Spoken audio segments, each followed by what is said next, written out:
नमस्कार दोस्तों, मेरा नाम है सुबोध शर्मा और आप देख रहे हैं आस्था डिफेंस। पिछले वीडियो के बाद में आप लोगों को पता चल चुका होगा कि मैं इस समय ट्रैवल में हूँ और मैं स्किप नहीं करना चाहता था इम्पॉर्टेंट अपडेट्स।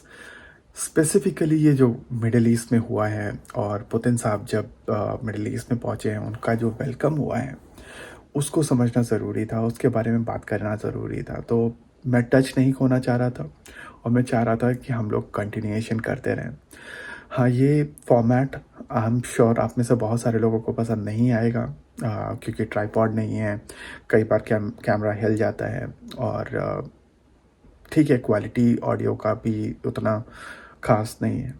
तो विथ ऑल दैट कॉन्स्ट्रेंट्स मैं चाह रहा था कि कंटिन्यूएशन चलता रहे। तो पुतिन साहब जब मिडल ईस्ट में पहुँचे हैं, स्पेसिफिकली यूएई में जो वेलकम हुआ है उनका, 21 तोपों की सलामी दी गई है, उनको फ्लाई पास्ट किया गया है। रशिया के कलर्स में स्मोक आया है जो प्लेन्स उड़ कर गए हैं उसमें। और जिस तरीके से, जिस गर्म जोशी के साथ में उनको रिसीव किया गया है, ये चीज़ें जो वेस्टर्न प्रोपेगेंडा था रशिया को लेकर, उसको एक्सपोज करता है। और जिस तरीके से रशिया को लेकर पिछले कुछ समय से बातचीत की जा रही थी, उसको भी यहाँ पर एक्सपोज किया गया है। देखिए, वेस्टर्न मीडिया की तरफ से कई बार कहा जाता रहा है कि पुतिन साहब की तबीयत ठीक नहीं है, वो बहुत ज़्यादा बीमार हैं। कई बार तो मतलब उनके ऊपर जाने की बातें भी कह दी गई हैं। लेकिन जिस तरीके से पुतिन साहब वहाँ पहुँचे हैं और जिस तरीके से वो बातचीत कर रहे हैं, मोहम्मद बिन सलमान के साथ जिस तरीके से उन्होंने वो हैंडशेक किया है, मैं कोशिश करूँगा कि उस फुटेज को यहाँ पर प्ले करूँ। लेकिन जिस तरीके से मिडिल ईस्ट ने उनको रिसीव किया है, ये चीज़ दिखाता है कि जो यूएस का इन्फ्लुएंस है मिडिल ईस्ट में, वो कम हो रहा है। इससे पहले इंडिया का जो वहाँ पर इन्फ्लुएंस है वो बढ़ा है।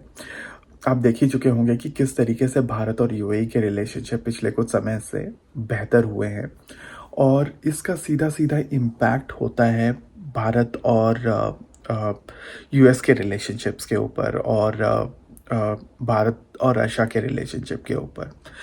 कैसे, उसको समझते हैं। देखिए, यूएस की तरफ से कोशिश की जा रही है कि पावर को कंसोलिडेट किया जाए और रशिया के खिलाफ एक फ्रंट क्रिएट किया जाए। लेकिन भारत उस फ्रंट का हिस्सा नहीं होना चाहता है, भारत न्यूट्रल रहना चाहता है। और उसके लिए यूएस की तरफ से लगातार अलग अलग जगहों पर भारत को आर्म ट्विस्ट करने की अलग अलग तरीके की कोशिश की गई है। तो उन सब चीज़ों के साथ साथ भारत जिस तरीके से चीज़ों को हैंडल कर रहा है, वो रिमार्केबल है। साथ ही यूक्रेन के बाद में रशिया की जो स्थिति हुई थी और रशिया को जिस तरीके से आइसोलेट करने की कोशिश की गई थी, वो यहाँ पर फेल होती हुई दिखाई दे रही है।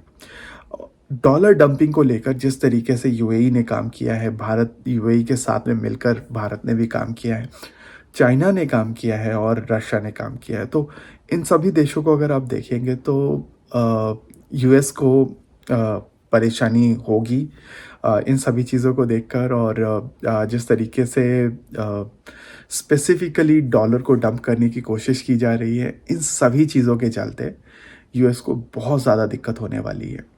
यहाँ पर प्रॉब्लम ये है कि एक अच्छा ब्लॉक बन सकता था, लेकिन जिस तरीके की रिलेशनशिप भारत और चाइना की है, उसके चलते यहाँ पर भी एक ब्लॉक नहीं बन पाएगा।